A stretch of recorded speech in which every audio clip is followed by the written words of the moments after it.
ES Audio.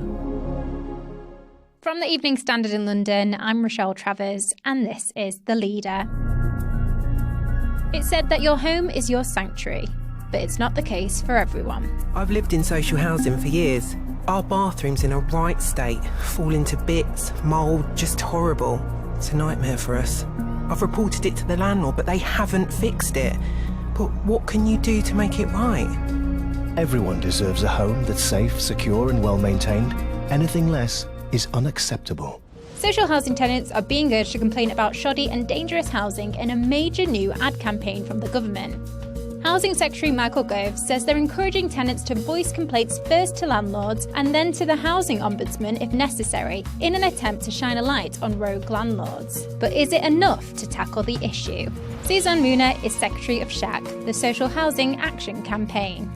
There's a big problem with people taking complaints to the Housing Ombudsman. First of all, they do have to go through the landlord complaint system.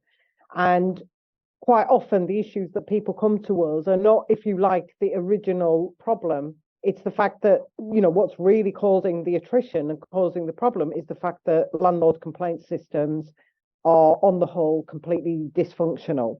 The next layer up is either to go to the first tier tribunal, property tribunal, or to go to the Housing Ombudsman.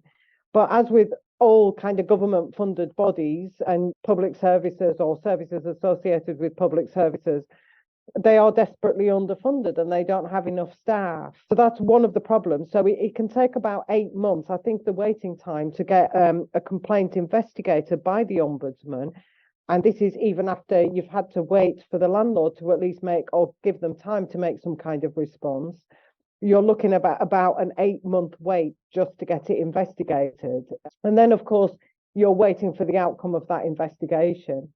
So for anything that is urgent or an emergency, so if you've got, water dripping through the light bulb in your child's ceiling, or a big crack has appeared in the wall or something like that, or you've got some terrible, rodent infestation, really waiting 8, 9, 10 months to actually get the Ombudsman to, because you've had to go through this internal process with the landlord and then go to the Ombudsman and go on their waiting list is really problematic. And then the other side of that is, even if the Ombudsman investigates, and this is no criticism of the Ombudsman, they're obviously working within the framework that they are given by government, it's not their choice. But even if they get it investigated by the Ombudsman and a finding is made in favour of the tenant or resident, actually the sanctions that the Ombudsman has at their disposal are very, very weak. And again, this is not blaming them, this is how it was set up. So I think the Ombudsman's last report, or one of the reports produced by the Ombudsman last year, I think had that their average fine for a housing association was around £260, something like that.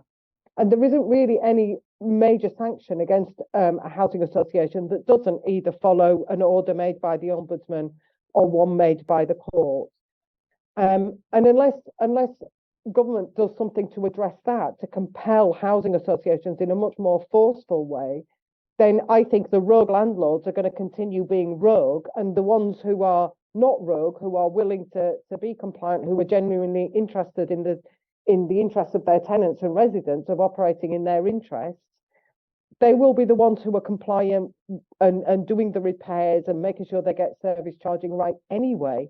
So really what is being announced by government, or the encouragement the government is giving, is really not going to really produce very much. Suzanne, tell us about London social housing specifically. What are the standards like, and what are some of the biggest issues that tenants are facing currently?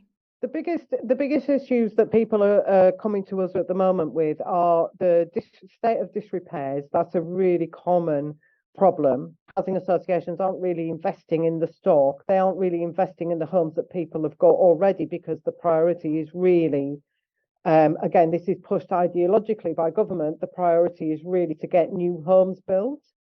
So there is a real focus on development and very little focus in some areas on, or by certain landlords, on actually providing a decent standard of housing. And we've seen these big exposés in the press of the really terrible conditions that people are living in.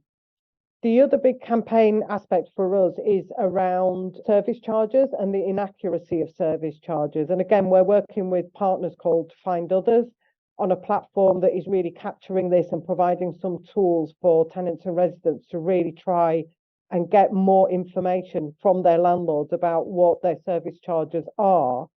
But also, it's a really big problem because when they do get that information, many of them are finding huge inaccuracies in their service charging. And then the other thing that people come to us with, the other major issue I think that really needs to be mentioned, is discrimination against people with disabilities, disabled tenants and residents. We find that quite a high proportion, a disproportionate amount of the complaints that we get are from people who seem to be suffering this kind of double whammy of being a social housing tenant and resident and also being disabled. And we feel that there is quite a lot of discrimination within the sector. We're really not there in terms of making sure that these landlords are compliant with the Equality Act. Let's go to the ads. Stay there to hear more from SHAC about Awab's law and whether it goes far enough to protect residents. Why not hit rate and follow in the meantime?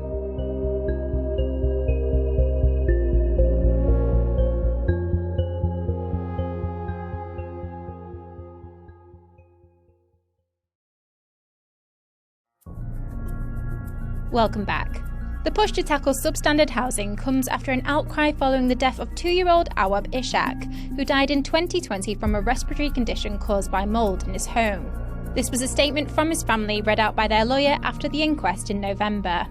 We still cannot get our head around the fact that despite all the complaints we made to Rochdale Borough-wide Housing, in addition to the information Rochdale Borough-wide Housing received from an NHS member of staff expressing their concern for Awab due to mould at the property, they did absolutely nothing to rectify the severe mould in our property. The government has since put forward Awab's law, which requires landlords to fix reported hazards in social housing, such as mould, in a timely fashion or rehouse tenants in safe accommodation. Suzanne, let's talk about Awab's law now. Do you think it goes far enough to protect tenants? Well, I mean, anything that strengthens tenants' rights, you would have to say is a good thing. However, going back to what I was saying earlier, it's addressing the wrong part of the problem. This is not the part of the system that is broken. So what they're doing is just putting new legislation in, which really just repeats legislation that is already there. The kind of conditions that we are seeing and that have been, again, exposed in many, many different press reports, they are not fit even to keep animals in. So if you were reported, you could be reported if you kept animals in some of the conditions that we have seen, and let alone human beings. There is already a Homes Fit for Human Habitation Act. So landlords are required to make sure that the property is free of the kind of hazards that we see with mold, damp, disrepairs. So actually it's introducing legislation. That's not where the problem lies. The problem lies not with the lack of legislation. The problem lies with the lack of any accountability or hardly any accountability by housing association landlords. What would you like to see the government do to improve social housing? From SHAC, I think what we would want to see is a move away from housing associations to supply public housing. We think that should be provided by councils. It should be kept very, very localised. There should be democratic accountability to the tenants and residents who actually live in those homes. We're not suggesting that council housing is perfect. It does need to be properly funded. But we've just seen a report which suggests, for example, that it cost £114 million a year to the NHS to be treating the illnesses and the injuries and the diseases that people are getting from poor housing. So if we were able to eliminate the poor housing, we would be saving the NHS, we'd be freeing up capacity. We'd also be saving the NHS and the taxpayer £114 million a year. So we would like to see a much greater concentration on providing public housing at a local level where it is locally controlled. And that makes democratic accountability much, much easier. The restoration of neighbourhood officers, the restoration of neighbourhood managers who know the estates and know the people on the estates, and a neighbourhood office where people can go if there is a problem and the office can respond much more quickly than these very remote, purely kind of digitalized interfaces, go onto a website to report a problem or call a helpline to report a problem. So we think that there are much better ways of providing public housing, but we haven't seen anything from the government that really suggests that that's what they're interested in. And that's it from The Leader. This podcast is back tomorrow at 4 p.m.